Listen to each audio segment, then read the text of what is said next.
Shibbity Bebop, Christopher Reed, Sonny Bono sees. I'm not finishing that line.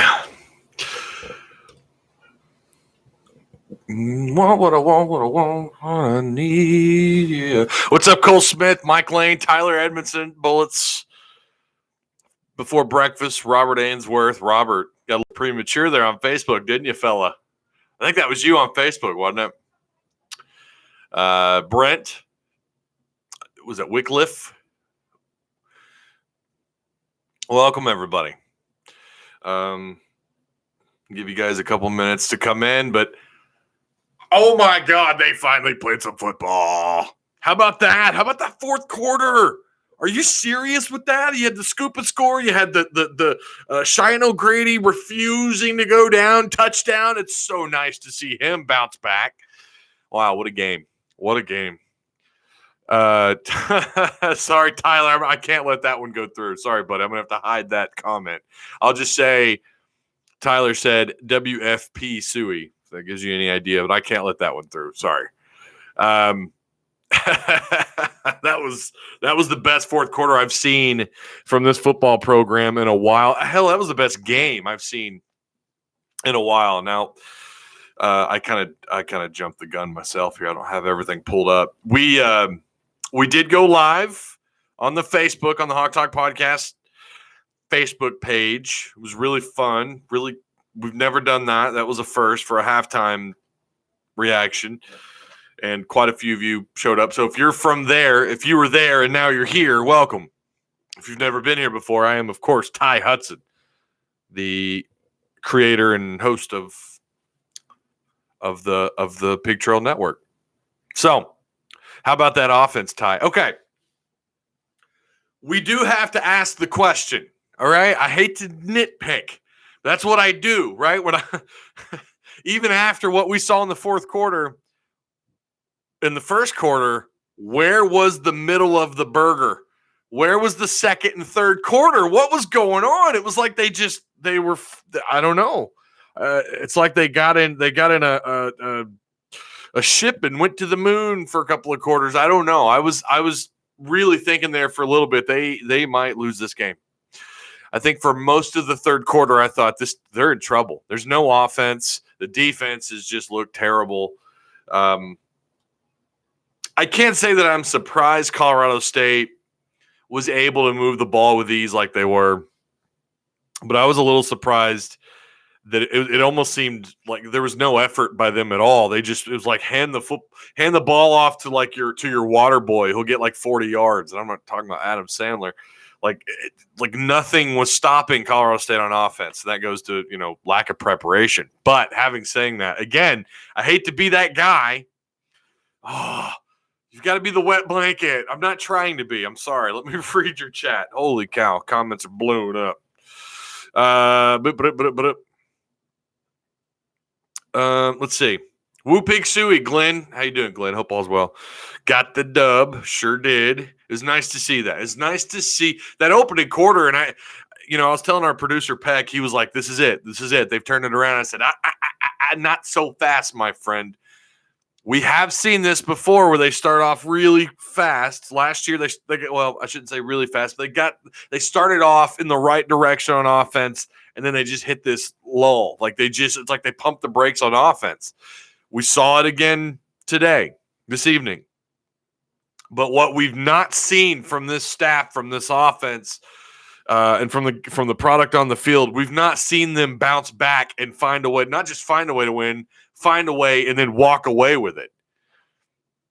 Like, if you look at the score, you would think they absolutely crushed Colorado State, and maybe Colorado State came back late in the fourth. That's what you would think, right? Like, oh, maybe Arkansas had such a big lead, they just rested all their guys and put all the rest of their freshmen onto the field, and that's how Colorado State got the rest of those points. No, this was a ball game up until the fourth quarter. It was a ball game, but we've not seen them bounce back like that yet. We've not seen that, so that's. I'm gonna have to swig this Gatorade.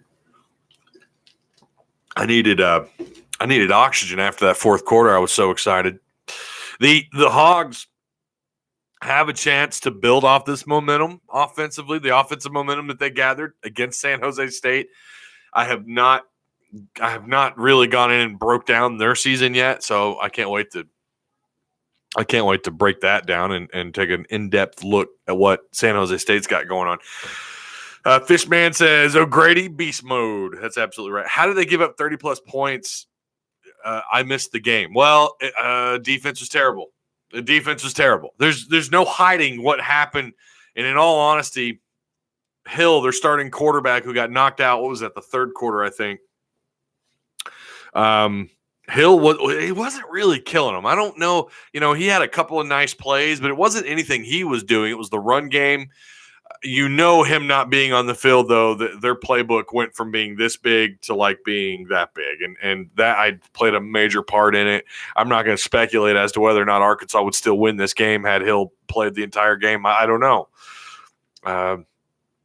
That's just one of those things that happened, and you don't know how that would have turned out. I feel like Arkansas would still have won the game, considering how it wasn't the offense that could. I mean, it was, but it wasn't the offense that was losing. It was their defense. Arkansas, that Cheyenne O'Grady play, the quick throws to Trey Knox. Like, they imagine if these guys were a couple of years older. Imagine if Knox, Burks. Who else was out there on the field making plays? It was a youngin. I can't remember off the top of my head, but I was really impressed with how they bounced back. I really was. If they could continue this trend and do this next week, okay, maybe they've got something getting ready for SEC for the rest of their schedule. Maybe they can offer something up on the offensive side of the ball. Azazian of Absurdity says, Azazian on Absurdity, sorry. We have a pulse. There is a pulse, absolutely. The weird thing is the offense made this huge push. And look, that shouldn't come as a huge shock given what we saw in the second half against Ole Miss, right? And the fact that you're playing Colorado State, who defensively is not a good football program. All right, and again, I'm not trying to be a wet blanket, but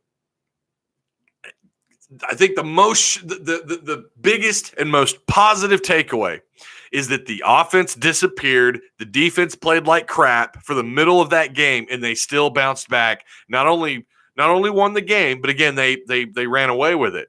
That's the thing that I think we can all hold on to, and not just the Nick Starkel. Oh my God, they're a completely different team with him at quarterback. Why wasn't he started from the first game of the year? I don't know. Chad Morris, what are you doing?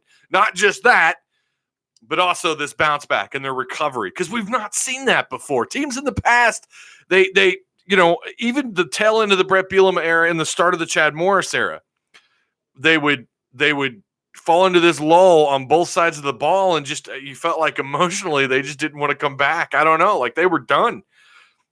Most teams would have caved, and I didn't see that under the more recent Razorback teams. Really proud of that fourth quarter effort, guys. That's what Starkel have been saying it. We've been saying it all preseason. The Hog Talk podcast, me here on the Pig Trail Network. We've been saying it. He is obviously the more talented quarterback. There's no question. But not just that performance, but the fact they were able to bounce back and the way they did. And then they just walked away with it. Happy to see them finish strong. And look, they didn't play 4 quarters. They played like maybe 2.5 quarters. But they never really let up. They never let off the gas, and that's something I was impressed with. And it was strange that they started off on third down. Like I think they were 5 of their first 6, and then I don't know how many third downs after that they missed, and then they were ready to bounce back, and they did. And it was just such a. There's so many positive takeaways, and I haven't even had a chance to fully dissect the game yet. Like I'm with you. I'm reading stats as I'm doing this live with you guys. So speaking of the stats, let's go ahead and knock it out. Nick Starkel, first career start, the guy throws for 305 yards, 20 of 35, so 15 incompletions. You're not too hot on the amount of incompletions there, but when you throw the ball 35 times and you've got a couple drops in there, I do think, who was that? Was it Trey Knox? The ball was thrown behind him, and I saw where several people were blaming the receiver. When the ball's thrown that far behind the target, it's hard to make that catch. That one was on Starkel. But there were a couple of drops in this one. I don't know how many drops they have on the year. The tight ends, outside of Cheyenne O'Grady. Now, hey, Chase Harrell did get his first touchdown. He got his first career touchdown as a Razorback after we'd been knocking the guy for his brick hands. He was able to he had one catch, right, for a touchdown. One catch, 14 yards for a touchdown. Okay, Nick Starkel, 20 of 35, 305. He averaged right around 9 yards of completion, 3 touchdowns to no interceptions. That's 4 touchdowns in 2 games through 6 quarters, right? Rakeem Boyd, who kind of tapered off in the second half a little bit. The offensive line is still suspect. They still got a ways to go, but they were able to open up some holes pretty wide for these guys to run through. Rakeem Boyd, 20 for 122, 6 yards a carry. I want to go back and look at the amount of games that Rakeem Boyd has averaged 6 yards a carry. Devwall Whaley, who finally caught some fire. Where has he been, people? We were talking about him not long ago. Where has he been? And it was so nice to see him take a step in the right direction. Chase Hayden didn't get a lot of carries, 2 carries for 17.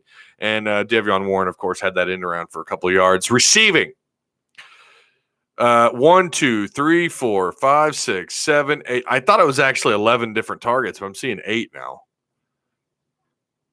I thought earlier we were looking at that and it showed 11. They must have adjusted it on ESPN. But anyways, Treylon Burks, 4 catches, 92 yards, just shy of his first 100-yard game. Trey Knox, 6 for 90, just 10 yards shy of 100 for him. With a touchdown. Cheyenne O'Grady, of course, 3 catches, 74 yards. He got all of that like in one play with a touchdown. Such an impressive catch and effort there for him to. I can't wait to find that and just watch that over and over. It's so good to see tight ends making plays at Arkansas. That feels natural. And of course, Chase Harrell, 1 catch for 14 yards. 2 different tight ends scored. And then Morris with 9 yards on a catch. Tyson Morris, Chase Hayden, Mike Woods, and De'Vion Warren. Mike Woods has gotten off to the strangest start this year. I really thought he would take a hold of this offense and be the leader in the receiving core, and he's not done it. I don't know what his career stats are, or his year stats so far are, but he has not stepped up in the way that I thought. He's not really been out there much at all. It's been a lot of Knox and Burks, but Woods is a nice target. All right, let me read your stats, and we'll get back to that. Woke up at 4 a.m. for the game. Well worth it. That wasn't it? I'm glad you could see that. I'm glad that you got up for 4 a.m. for that performance. I couldn't imagine had they lost. Arkansas fans would go absolutely crazy. Anthony White says that defense, though, with the puking emoji, couldn't agree more. Way to finish a game. Finally, says Robert Ainsworth. Blake TV, great win. Woo Pig Sooie, best performance in 5 years. Hicks sucks. Oh, well, now hold on. I'm not all about the name calling of student athletes, okay? Student athletes. I'm not. Let's not go that far. Starkel's just better. Who saw that coming? I don't know. Everybody here and myself, everyone in this chat. I think we all saw it. I know who you are, most of you. Fishman, I was on suicide watch for a while. Then them boys showed up. Whew. Glenn says CSU has some SEC quality in the skilled players. Running back, they've got some speed. I couldn't agree more. I was talking about that with our guys, with the Hog Talk guys on Marco Polo. By the way, if you don't have that app, Marco Polo is pretty cool. We use the crap out of it. But I was telling them they've got some speed. I'm not going to lie. I'm still a little troubled that Arkansas found no way to match that speed. I think defense is going to be an issue. That shouldn't shock anybody. That shouldn't surprise anybody. Yeah, but they were that was. And look, Colorado State's a good offense. They're going to rack up yards on everybody they play. Well, I don't know about now. Now they got a backup quarterback in probably for a while. I don't know how that's going to affect them. I'm sure if Hill misses out on the rest of the year, they're going to take a big step backwards. But coming into this game, good offense. Can't take anything away from what they're able to do. But Arkansas's their defense, they looked out of place. They looked slow, missed tackles. They got it together in the fourth quarter. And I think, with that backup quarterback, we talk about it with Starkel and Hicks. There's always the limitation of the playbook. How much of the playbook does Starkel have? Well, I think we were told at the catfish hole from Chad Morris, he's got like 30 to 40% of the playbook. I wonder where he would be had he been running with the ones all along in this offense. And as far as talking about, how much of the offense and how much of the playbook would be installed with him. If only he had been running with the ones. Is everybody looking at this the same way I am? Like, what did you see in Hicks to make him the starter? What did you see? You see Starkel's performance. The guy is, he's just moving the offense so much better. I'm also a little surprised he didn't turn the ball over, but he was the guy was on fire for most of this game. Again, I don't know where this offense went for 2 quarters. I don't know where they went, but the beginning and the end was really nice. How was Ozark? Yes, someone paying attention. Yeah, we were in Ozark, Arkansas for our live Facebook. And that was supposed to be a podcast episode, but we ran into a technical difficulty. Trial by fire. We don't know. I've never done a setup like that. I've never gone somewhere and had to do like a whole, we had to get the lighting set up and get the camera and everything in sync. That was easier said than done. So, but we wound up having a pretty good show. It's all there for you on Facebook. If you don't already, feel free to go follow us, Hog Talk Podcast, over on Facebook. But I think we have a chance after this game. Starkel will get a lot better. You're only going to improve, and again, keep him with the ones. No more. It's done. Hicks is done. Starkel's going to have a meltdown. He's going to have to completely collapse within himself like a dying star for Hicks to even be back on the field. Only run him with the ones. No more, sharing time. That's done. Install the offense with Nick Starkel, a.k.a. Tony Starkel, Iron Man. That's right. I can't stress that enough, and I think we can all agree with that. No more of this cycling out on reps with the ones during camp. We saw too much of that, and I think that's why they've only, like I said a minute ago, that's why he's only got 30% of the playbook installed, because they were dealing with Hicks. Now, I'm sure they're going to compliment Hicks and say that he's helped Starkel along, and I'm sure he has. But he needs to work with the ones, and he should have been from day one. Yeah, you could probably hear my kids. They're hyper. They're jumping off the walls. I've told them to be quiet, and they're just, you know what? They're 4 and 7. They're going to do whatever they want. I'm surprised they haven't run in the room yet. I still feel we need to move Craddock to a new position. We need a new OC. I think some of that was on Starkel, those 2 quarters. I think some of it was the lack of knowing the offense, and they got real vanilla there for a little bit. They did. They got real conservative on their play calling. I think they were hoping that the run game could remain consistent, and you saw they kind of got held up at the line of scrimmage there for a little bit. Colorado State was able to kind of slow the run game down. They became very one-dimensional, and then they became nothing at all, where they just couldn't move the ball. They just weren't on the same page. I don't know that that's all on Craddock. You got to give Craddock where we're wanting to fault him. You also have to compliment him. It's obvious that the quarterback change. It's obvious that the quarterback change had to happen, but you got to give Craddock some respect, right? You got to give him some thumbs up. Like, all right, you finally called a decent game. But again, it's Colorado State. This wasn't a Power 5 opponent, but we'll take whatever we can get. I know we already had someone on Twitter, telling us that you should just be happy with what you get. Whatever. Grayson Gunner should be sat down. Yeah, but Grayson Gunner dropped that pass. Maybe Harrell only catches touchdowns. That's a good thought, Patrick. I don't know. Maybe he does. Some of those passes would have been intercepted by an SEC defense, but it's better to have a quarterback that will give receivers a chance. I don't know about that, Braden. I don't know. There was maybe a couple of not great throws. There was a play where Starkel was trying to run out, and he was getting chased by a defender, and he jumped and tried to throw the ball. I don't know if you guys caught that. I think it was in the third or second quarter, but That would have been, yeah. In SEC play, that probably would have been picked. But that was really the only pass where I was like, ooh, don't do that. But overall, Starkel was making incredible throws. And I don't say that lightly. I'm pretty skeptical of everything, but especially quarterback play. Sometimes I can be a little overly critical. And Starkel was on the money. Again, I'm not saying all of his throws were 100% perfect, but Arkansas found their QB1. And it's going to take a pretty big collapse on his part for them to do anything. And that's the way it should be. You're going to have a loose leash with him because he's just as capable of throwing touchdowns as he is interceptions. Now, the question for me is not only can they get things fixed on defense, but on the offense, when you hit a lull like that, when you're struggling to get the offense going, when you're struggling to get down the field, how do you respond in SEC play? Do they respond by doing something similar like what they did tonight? Because I don't think the defense, they're already, I think, ahead of takeaways compared to where they were at this point last year. But I don't know that they're going to be able to keep that up. The defense is very suspect. There's just not really any positive takeaways outside of Curl, right? I know Bishop had that fumble recovery for a touchdown. By the way, very natural-looking scoop and score, might I add. Bumper Pool apparently injured. I don't know if you guys saw that. That's a blow. Now you've got possibly Poole missing some time already with Jamario Bell missing. Well, I think Bell's back, and then Dorian Gerald out. So you're looking at potentially 2 starters out, and then Bell, who's still trying to recover.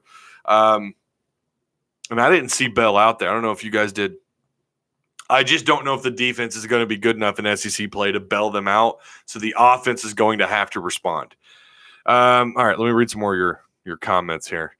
CSU starting quarterback looked like a discount Trevor Lawrence. I bragged on him. Man, you go back and watch film on him. He's a good quarterback. I mean, he's a real good quarterback. He struggled. I don't know what he was. Actually, I do. It's right here.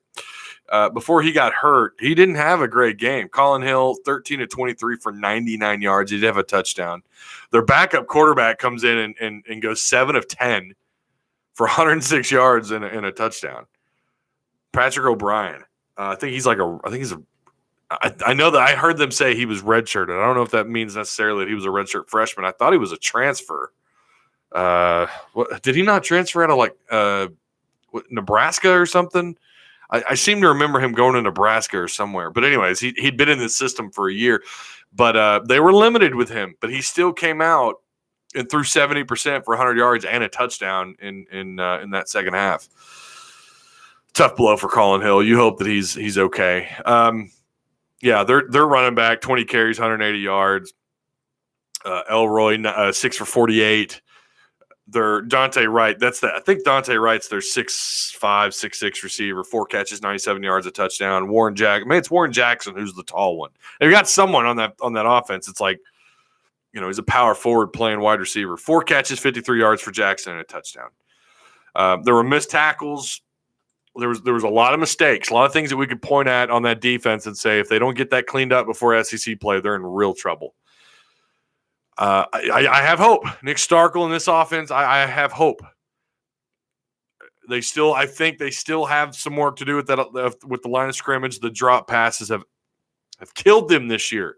Have killed them. The drop passes have got to stop. Now I think they only had 2 in this game. But that's too many, and it wouldn't be if this was like, oh, okay, they had 2 drops, whatever. That's out of the norm for them. It's not. These guys probably average 4 drops a game. That is entirely too many. Justin Tang Tong. Okay. No, he starts his next year. He's sophomore. Okay. Okay. Braden Hudson Henry is kind of like Hicks versus Starkel. At some point, you just have to put the playmaker on the field. Yeah, Hudson Henry probably going to redshirt.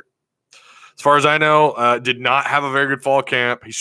Before his head injury, he wasn't having a good fall camp, and I don't know if he ever actually came back and participated a whole lot. It sounds like he's going to redshirt. I don't know what the deal is with that.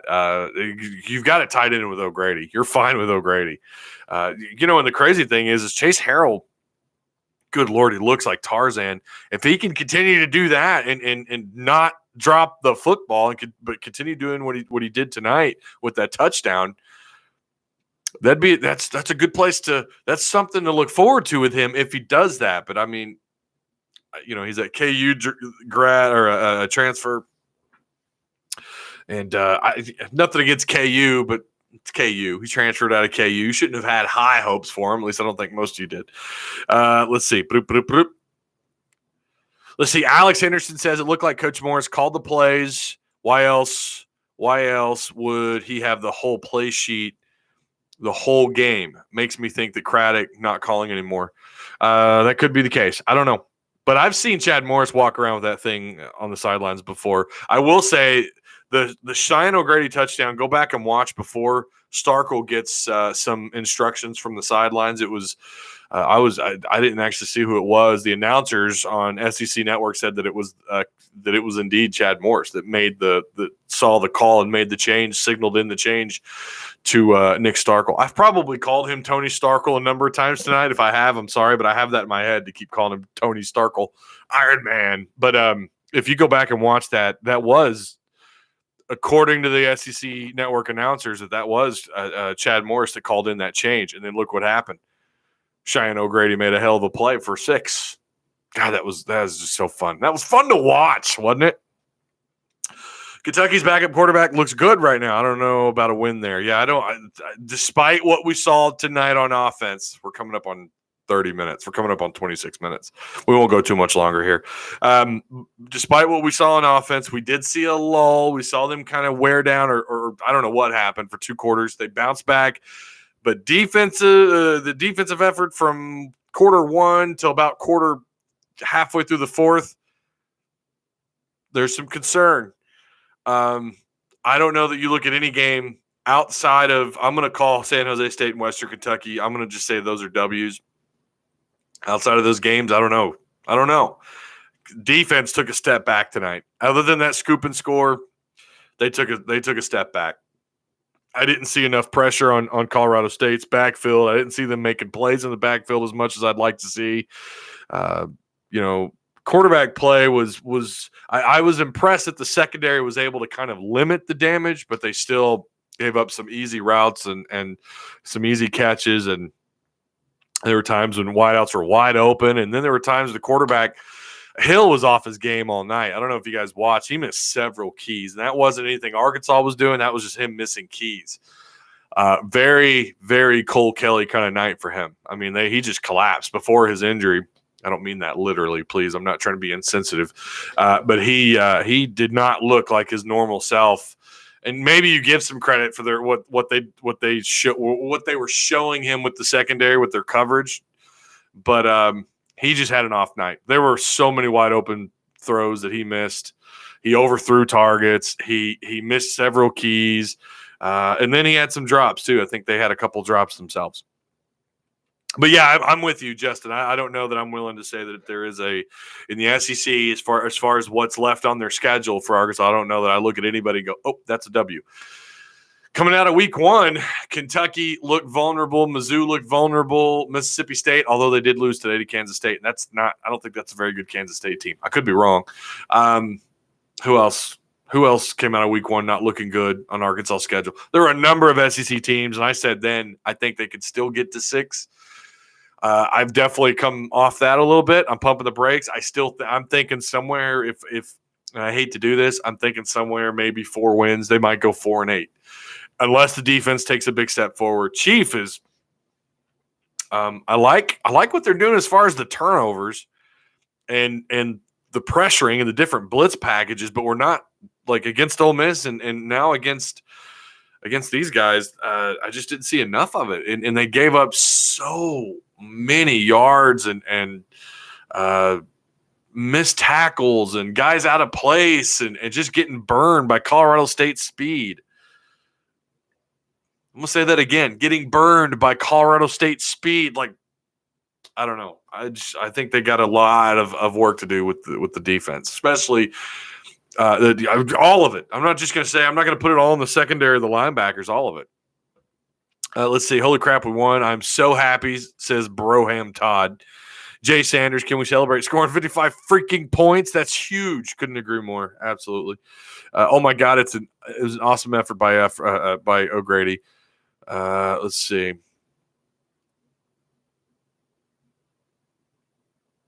Look bad on that 4 and short. Yeah, so there was a play. What quarter was that? Second quarter where it was 3rd and 9, or was it 3rd and 9, and it was Colorado State's ball, and they were in our red zone.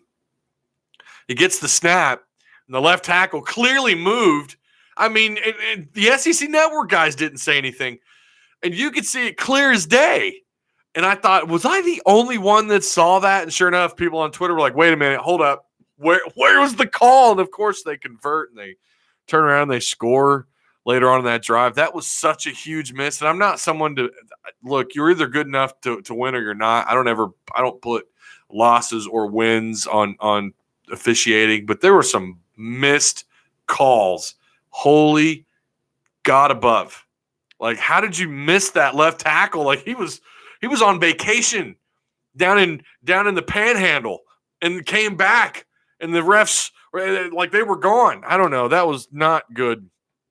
That was not a good miss by the officiating. 55. That was surprising. Yeah, the 55 points. I would never, even against the Colorado State defense. That was surprising. Was told by a lifelong LSU fan to get ready for 4th and Chavis. Yeah, no, we'd heard that a lot when they hired him. A&M fans, LSU fans. I don't know how many times I read that. Read that on social media. Can't contain the edge. That's something I've complained about so many times. They did struggle to contain the outside, and I don't know why that continues to be a problem. And it's only going to get worse because I'm not sure how long Bumper Pool's out. So they're going to have to get that fixed. There's so many fixes the defense needs. But yes, celebrate the points. Absolutely. But I'm sorry. This is what I do. I'm going to pick apart the things I didn't like. Anyone notice how slow our center snaps? I didn't think they were that bad tonight. I mean, I thought they were better than the last couple of weeks. Was it bad angles for the defense or lack of speed? I think it's a little bit of both. Arkansas, Greg. I think it was a little bit of both. Out of place, and they just got burned. Colorado State, we can ignore that 75-yard run. I don't know what happened on that play. Someone was out of place. I'll ignore that. I'll let that slide because someone was simply out of place. I mean, that's a part of the argument, part of my beef with the defense. But as far as just the speed, it looked like Arkansas just couldn't match them on speed. Their running backs were running right by them.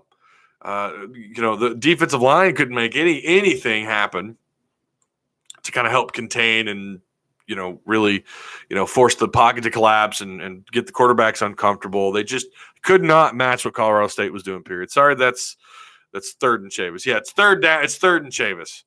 I think he has a pretty bad. I know at Tennessee there were times that like 3rd down was their Achilles at Tennessee. I'm not 100% sure, but we read a lot of that on social media, what LSU fans and A&M fans had to say about Chavis and his inability to keep up with the high tempo. I thought that play with JF and Hill was kind of dirty, says Derek. Oh, Fouché when he fell. So I happened to just turn around when that happened, and I didn't get to see the replay. Or I saw like a second of it. By the time I turned around, they were showing the replay, and I just joined YouTube TV, and I didn't want to dare try to rewind it because I didn't want to lose my place because they're running high tempo. So I haven't got a chance to go back and watch that. But what little snippet I saw, it looked like he kind of got pushed like he fell and was kind of pushed into the play or tripped. But it did seem a little forced by Fouché. I'm not going to lie. Not a good look. And if he's responsible, look, I mean, the guy's had 2 ACL tears on that left leg. I think it was his left leg. Yeah, it's his left leg. I think he's had issues with that leg, but still, man, you don't want to be known as the guy to end a player's career.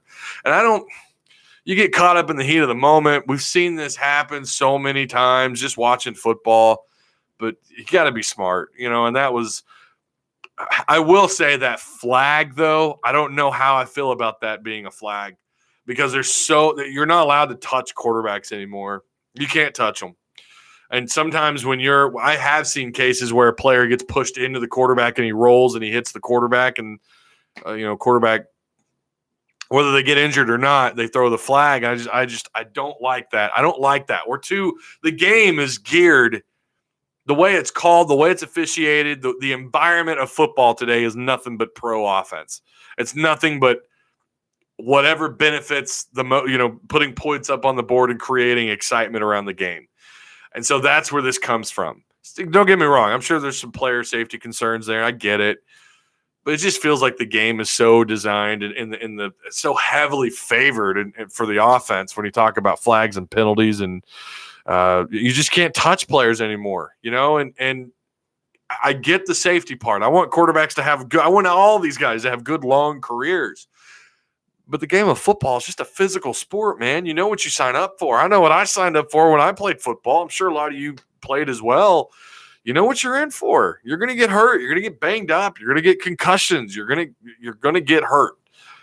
But you feel like the game is trying to tailor, or the NCAA and the NFL, they're trying to tailor this out where you have the most exciting brand of football on the field. I don't know. I could go on and on. Yeah, Hill's injury was pretty dirty. Colorado State offense, that was from TTV. Colorado State offense was better than Ole Miss offense. Yeah, they were, and it wasn't even close. Much faster. I'm just happy we managed to not collapse. Well, they did collapse. Wolf, they did collapse, but they came back. Like, they collapsed into themselves, but then they got back out, right? But put together two great drives to close it out. Fouché trip going through the gap.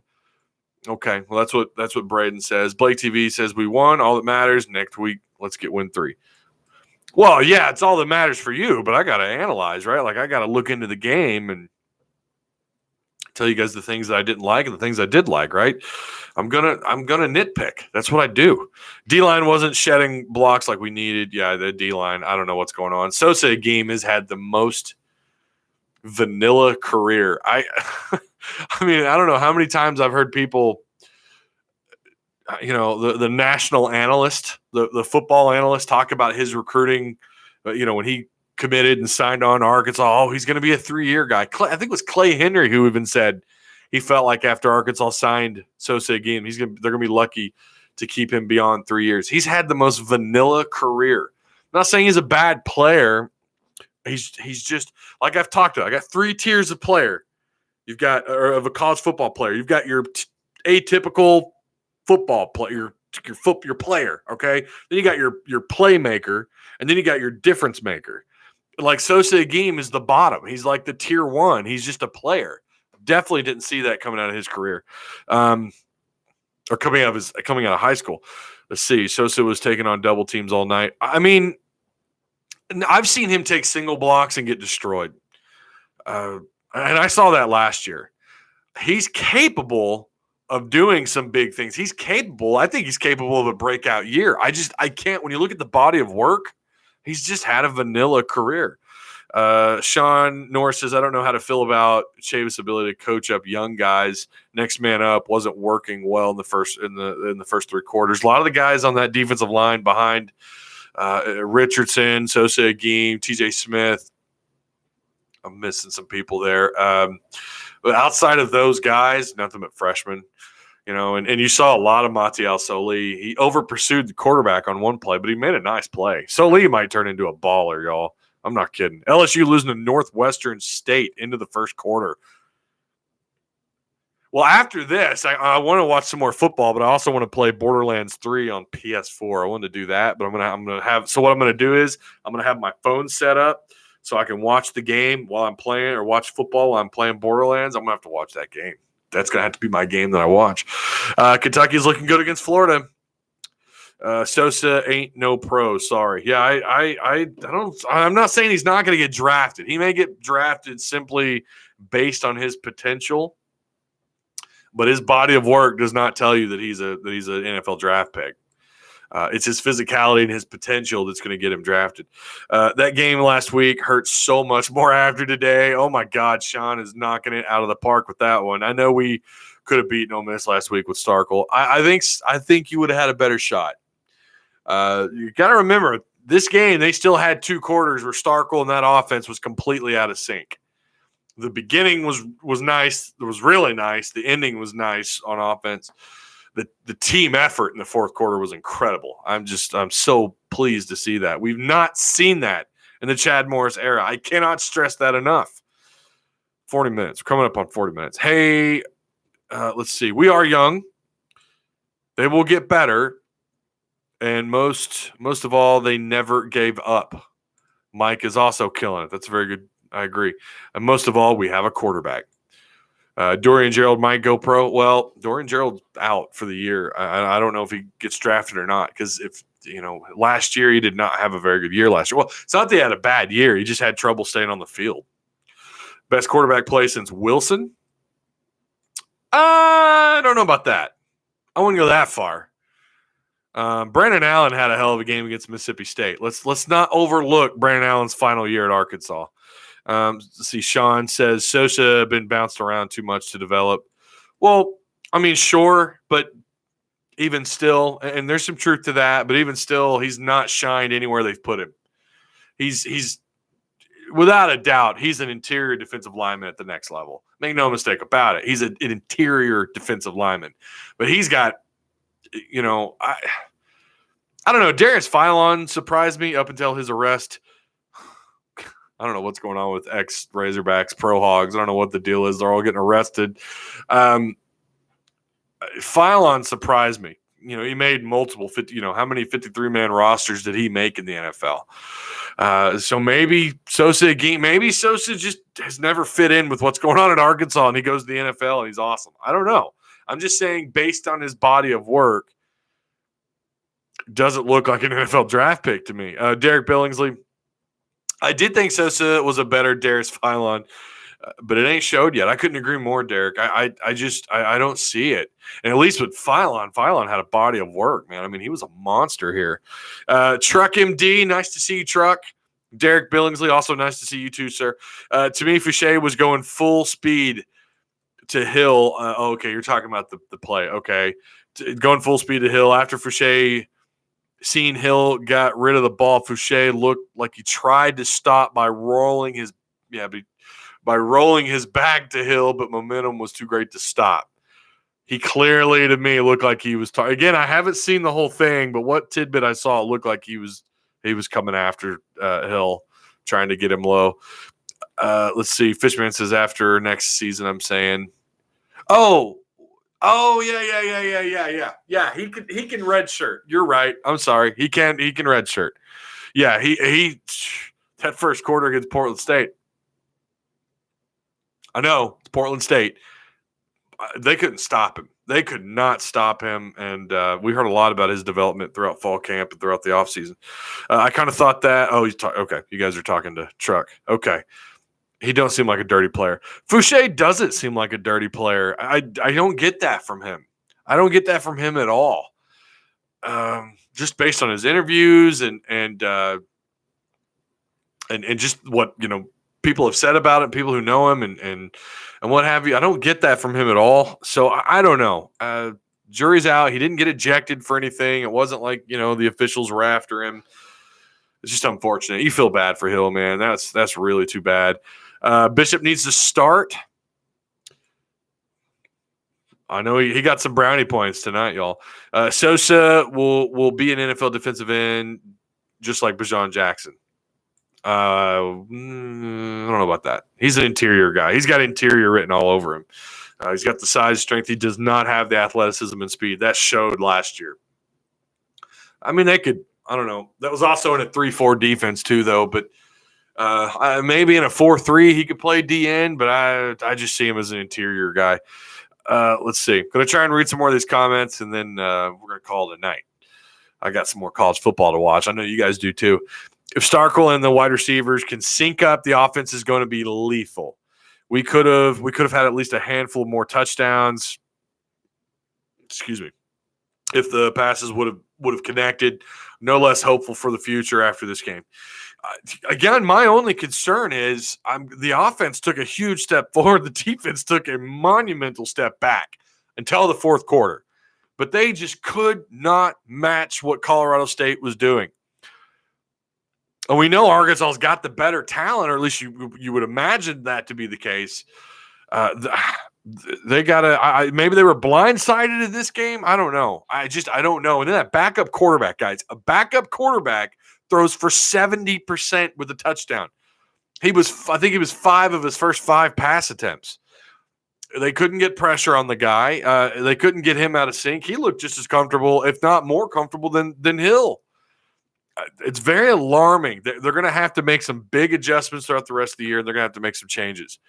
If that means benching some guys, and if they did lose Bumper Pool, I still don't know what's up with that. If you guys know anything, let me know in the comment section. Let your voice be heard.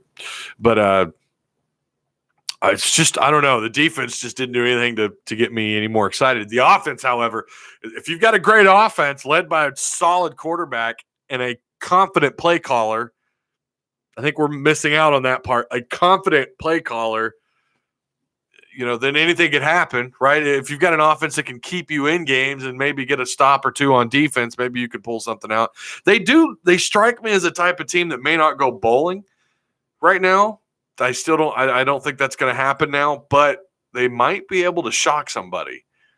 It seems like that kind of year where it's like, they won all their non-conference games. And they upset so-and-so, whoever that may be. It just, this year has that kind of vibe.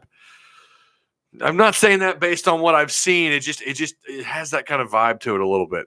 The game, let's see. Braden says this game and the next are very important to getting everything in sync for SEC play. Well, yeah, this next game is huge. San Jose State because if you can continue that momentum, look good, even though it's San Jose State, but look good on defense, look like you've at least improved, then who knows what they could do for your confidence. Didn't see Poole going out. What happened? Yeah, I didn't see him go out until like the fourth quarter. Apparently, he was spotted on the sidelines with his arm in a sling. So I don't know. We don't have the speed on defense like I thought we did. No, we don't. They look slow. They look so slow. And I thought that a little bit against Ole Miss, and I thought that a little bit against Portland State. But those teams stumbled over themselves so much, it was really hard to point it out. And then they finally played an offense that could spread you up, go a little high tempo, and Arkansas couldn't match them. I'm hoping they were just simply out of place and had a deer in headlights kind of night. I don't know. Defense was sloppy at best for 3 quarters. Couldn't agree more, Sean. And then they found their backbone late. They really did. Now, again, we've bragged on that fourth quarter effort. The whole team, both sides of the ball, incredible. Not a fan of Chavis so far, regardless of experience. A lot of people. This is what even Tennessee fans, even though the high tempo wasn't huge back then, but Tennessee fans have complained about his defense, and then LSU fans complained about his inability to slow down high tempo, and A&M fans said his ability to stop high tempo was bad. But not to mention that, but he's third down, he struggles. I think this kind of year is going to be very similar on defense to was it 2010 or 2011 when they gave up, the bend don't break. Basically all of Petrino's time as the head coach. They ran a bend don't break, but the whole goal was to try and create turnovers, give up a ton of yards, maybe give up an easy score or two, but try to just take the ball away and try to create some chaos, try to create havoc by blitzing and forcing quarterbacks and running backs to make mistakes, fumbling the ball and throwing interceptions. I think that's the kind of year this is going to be. It's going to be one of those years where they give up a lot of easy scores, a lot of yards, a lot of points, but we see the turnover ratio start to jump up. It already has compared to this last year. Got a lot of youth, a lot of guys thrown into playing and rotating that you probably didn't expect to see these first couple of games or these first 3 games. So that also plays into it as well. 5-7, no bowl. Been saying that forever, says James Rice. Well, I wish I would have had your crystal ball, James, but I think you're right. I think 5-7, they look like they do defensively, and even with the improvement on offense, they still to me look like a 4, maybe 5 win team. And maybe they upset and beat someone they're not supposed to. But if they go bowling, oh, wow. Look, getting 5 wins is more than doubling your win total from a year ago, and it's sad that that's where we're at, but that's where we're at. It is what it is. Okay, that's not all on Chad Morris. But if they get 5 wins, honestly, guys, I think you should be happy about 5 wins if you get to that. because things were so bad last year. If you get to 5 wins, you got to imagine there's some improvement in there somewhere. I think we found a quarterback finally, says Derek. Kentucky looks – oh, you guys are still talking about Kentucky. Kentucky looks like at home will be a problem in close loss at best. Yeah, so I guess they got a backup quarterback in there. I think our speed is okay. They just have very, very bad angles. I don't know. They look to me like they're getting beat. Corners look like they got beat a little bit, and you expect that to some degree. But I don't know. Maybe there maybe was nothing but bad angles. Let's hope that was the case. That's something you can correct. But when you talk about matching speed, that's just something you can't correct. There's not a whole lot you can do about that. Maybe you have a faster guy on your depth chart, but he's a freshman. Ladarius Bishop's a really good example of that. Bishop's a true freshman, but he's supposedly one of the fastest guys on the team. I think he's actually faster than Davion Warren. Yep. Baby versus Petrino's team. Wasn't trying to compare the teams. Ooh, excuse me. Let's see. Derek Billingsley says Greg, CSU had some speed too. I mean, record-setting speed.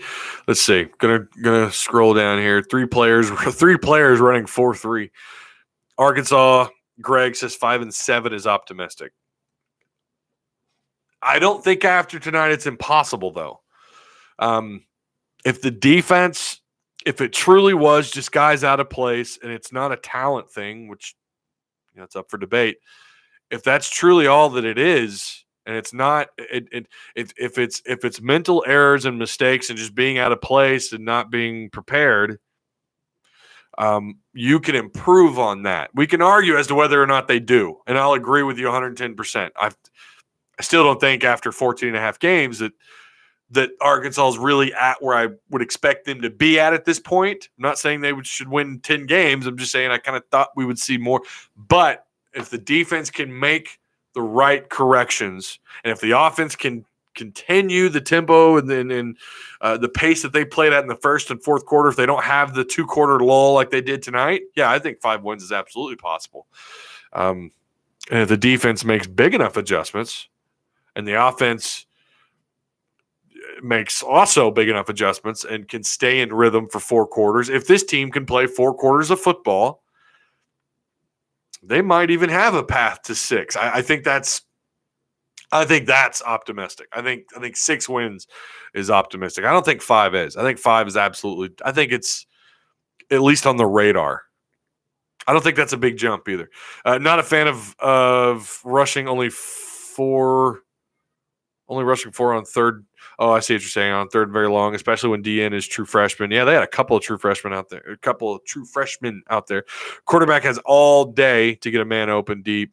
Need to pressure for a quick throw. We had guys take bad angles on the quarterback, and I mentioned Montiel Soli. He over pursued quarterback, and the quarterback was able to get around him and make a throw, although I think it fell incomplete. That was something a little problematic. Why is my computer dinging at me? Oh, I see. It's Facebook. Okay. Let me read a couple more comments. Hey, look, we're coming up on an hour. Yeah, you guys rock. Let's see. Read a couple more of these. Justin, Justin Tang Tong says, bring back Bobby. Going to start that in the chat tonight. I thought they looked slow in game 1 on defense, says Arkansas Greg. Yeah, I did too. I did. I've not seen it all year. I've not really seen the defense. They just kind of lucked out in some cases where Ole Miss or Portland State stepped on their own feet. They tumbled over their own missteps. I don't know. Truck MD says, Ty, I have converted my girlfriend here in the UK to be a Razorback fan. She was yelling and screaming for our Hogs as much as me and was even doing the woo pig suey. How about that in Europe? That's awesome. Good stuff, Truck. You're a good man. You're a good man for teaching her the Hogs. Now, I don't know how familiar she is to losing. That might be something she's going to have to become acquainted with a little bit, okay? I don't know if she follows a soccer or rugby team over there that's really bad. Arkansas is not exactly great. I'm not saying they're really bad, but they're not exactly great right now. So just a heads up. Move Craddock to quarterback wide receiver coach, need a new OC. That's from Justin Tang Tong. Hey, what did you think of Nick Starkel? Ankle breaker. I thought he was terrible. He should never start again.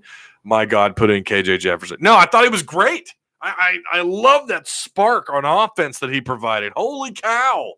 So much better. Who called that? You guys. Me. The Hog Talk podcast. 99% of fans outside of the Ben Hicks supporters. I think Nikki Chavanel was bragging on Ben Hicks. I know he looked good at times at SMU, but he never really got in sync with this offense. And Nick Starkel is clearly on another level talent-wise. Starkel looked, I call him Tony Starkel, Iron Man. He's going to lead the Arkansas Avengers to hopefully some wins this year. I don't know how many. I'm hanging around 4 to 5, though.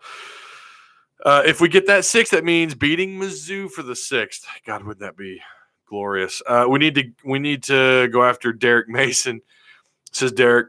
Braden says receivers seemed to slow down at the end of the routes, and that caused some incomplete passes, but that was corrected later in the game. Says Braden. Chad Moore's presser is up. Okay.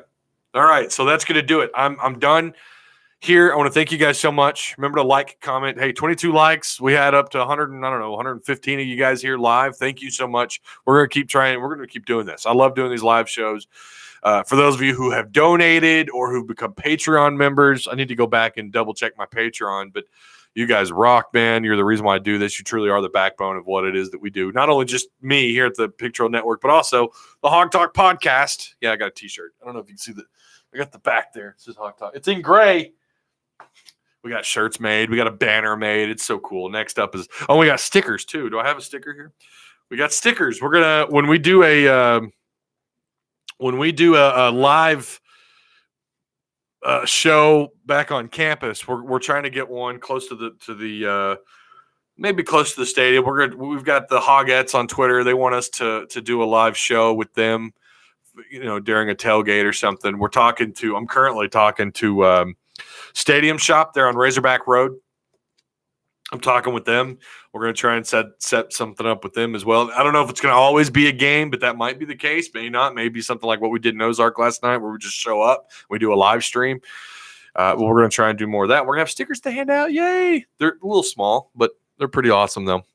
So, you can check out the link down below, too, to the Hog Talk podcast. The actual podcasts themselves, they are down below provided for you. So, again, thank you guys to the donations, the Patreon support. Holy cow, you guys you rock just for coming through and being a part of the show. You guys truly are the reason why I do this. By the way, shout out if you are near Ozark or if you know anyone from Ozark or if you live in Ozark, that town is gorgeous. The hospitality there was typical of an Arkansas town. It's what you just come to expect here in the state of Arkansas. Just love it. I've yet to find a town. I can even say this about Little Rock. I've yet to find a town that I didn't feel like I was at home in the state of Arkansas, because when you're in the state of Arkansas, you're always at home no matter where. I feel that way anyways. And that's coming from someone born and raised in Fayetteville. So I don't know, maybe take it with a grain of salt, but that's it. Thank you guys so much. Till next week. Be good. Yeah. And if you're driving, if you're out, like I always say, please be careful. If you're out on Dixon, wherever you're at, whatever you're doing, please be safe. Always take an Uber, take a Lyft, have a designated driver. Be safe out there. Be careful. And, Woo Pig. See you guys next week.